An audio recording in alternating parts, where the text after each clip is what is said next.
Here with Mason Jones, quarterback for the Neshaminy Redskins, and this training camp interview is brought to you by Faulkner Buick GMC.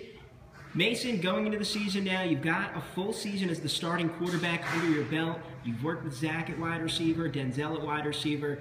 Talk about the relationship that you have with your wideouts coming into this year. I've known these kids from all my life, Zach and Denzel, Jack, and this off season we made it a point to maybe every Friday or Thursday stay after school and just work on timing and run a lot of routes. So the chemistry was built even more off of last year. We got a couple guys we're looking to step up this year at wide receiver, like Dave Knuckles and Jacob Gordon. So hopefully they can just incorporate what Zach and Denzel we all have together right now. Now, what does it mean as a second-year quarterback to have that kind of full year in the system and now knowing the offense a little better? It makes it more comfortable, especially when the game comes. Like last year, a little bit of nerves, but this year, with that full year under your belt, it's easier. And we put in the pistol offense this year, so everyone had to learn. But having great teammates each day helped me a lot in my progression.